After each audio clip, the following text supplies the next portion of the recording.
Evening, everyone, and welcome to RFL. I'm Richard French. Thanks for joining us. Now, we've been talking about this for a year now. Finally, the first contest of the presidential race begins. In about 2 hours, people in Iowa, they will start caucusing. Tons of storylines. Is Donald Trump for real?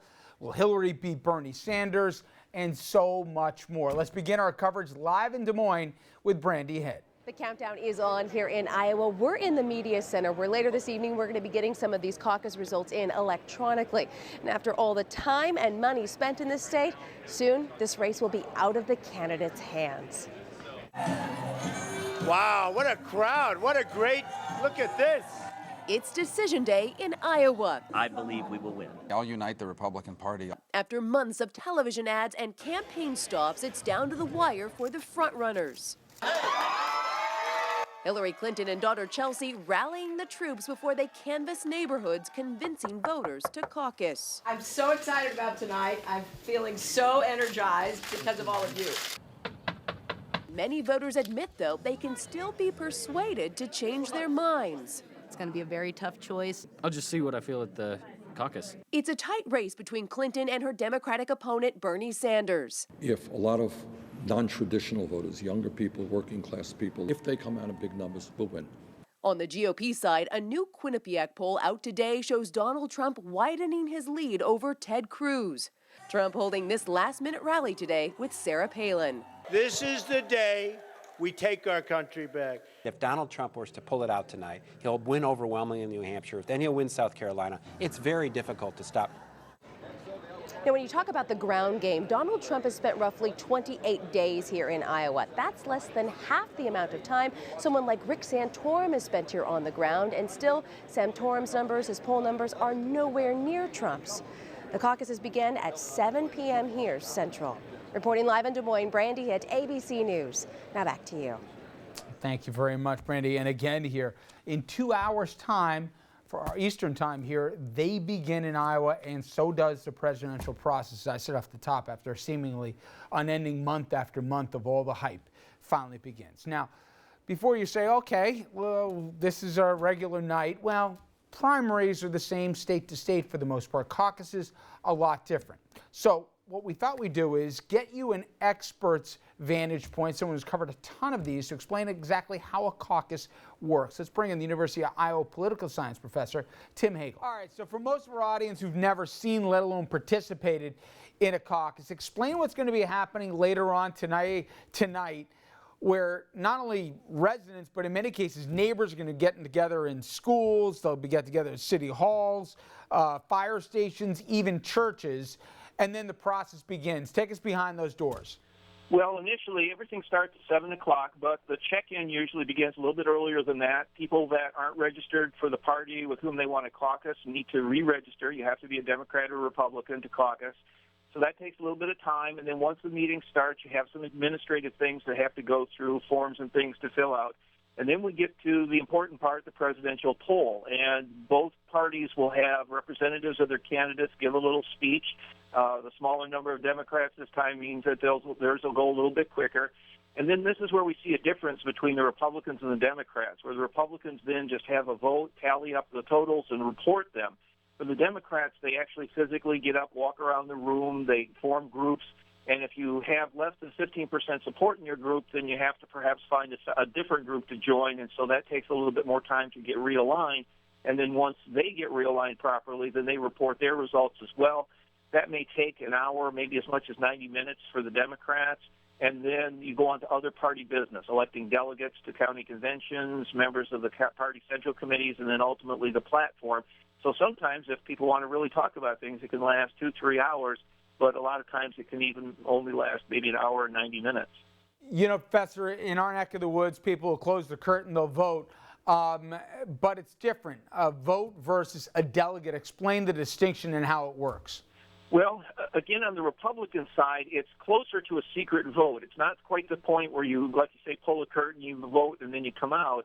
But you do write it on a ballot. You don't have to announce it to anybody else. For the Democrats, though, yes, you do physically get up and walk around the room. So everybody that's in that precinct caucus with you, your friends and neighbors in the area, will know who you support. So you do have to kind of announce that as part of the Democratic process.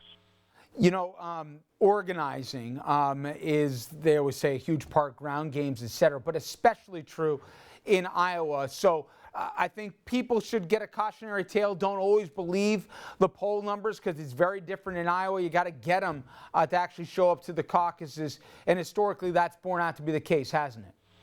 Yeah, one of the complaints that people have, understandably, about the caucuses is that you have a much lower turnout, but that's where the ground game comes in. That means before caucus night, having your volunteers in the precincts and across the state that are contacting people, making sure that your supporters are going to turn out, make sure they know where to go because it's not your usual polling place. And so that takes a lot of effort and reminders of folks to get out. And then even once you're there, it's important, particularly again to the Democrats, that you have somebody, a precinct captain in every precinct, and there are 1,681 precincts in the state, that there's somebody in those precincts to give the speech on behalf of the candidate, and then for the Democrats to help that realignment process to make sure that your candidate reaches that viability level. To that end, Tim, it's been said that while polling has been neck and neck on the Democratic side, Hillary Clinton's retained a lot of the same infrastructure that Barack Obama has. She's got precinct commanders in all of the precincts, better organization than Bernie Sanders has. And conversely, while Trump has taken Iowa and seemingly just about everywhere else by storm, he hasn't invested a lot of time or people in the ground game. Do you think we might be in for some surprises as a result tonight? Oh, absolutely, because, and kind of going back to even the previous question, the importance of part of this is the enthusiasm that people have for their particular candidate.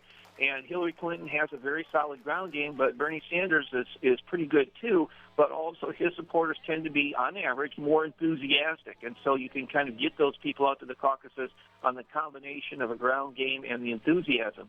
For the Trump folks on the other side, they happen to be very enthusiastic too, but the question is, will they turn out? Because a good chunk of those folks, well, not unlike Sanders, are people who haven't caucused before, but Trump doesn't seem to have the ground game necessary to turn them out. He's broken the mold in his campaign in a lot of ways, and he just hasn't run a traditional caucus campaign, at least not what we're used to seeing here in Iowa. So the big question is whether those folks turn out tonight. I've seen, Tim, you say in the past that the point of Iowa is to winnow the field, but I'm also curious if it's more of an omen or an afterthought after we get all the totals tonight. By that I mean, you look on the Republican side, the last two winners, Santorum, and before that Huckabee. Obviously, they didn't go too far, but I can also point that George W. Bush, as well as also Barack Obama twice, they won Iowa and obviously went all the way to the White House. What's your sense and how much of a harbinger tonight's going to be for the balance of this race? You're right about that. The last two presidents actually won the Iowa caucuses, but didn't win the New Hampshire primary. But we have had some other instances, particularly on the Republican side, like you mentioned, in terms of Huckabee and Santorum. Although Santorum did pretty well after Iowa. He did win 10 states beyond here, just didn't go all the way to the nomination.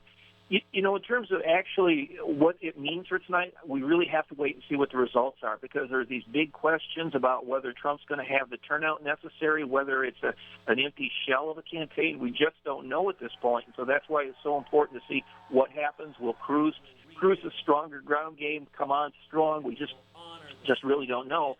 And until we see those results, it's hard to say what the real meaning is. But having said that, we will go back to the idea of winnowing the field, that there are certainly going to be some people that are going to get a pretty good idea that they just didn't have what it takes, at least not here. A few of those candidates are campaigning a little harder in New Hampshire, so we'll probably need to wait until at least after they have their vote before we can really determine who's left as a really strong candidate going into the later states.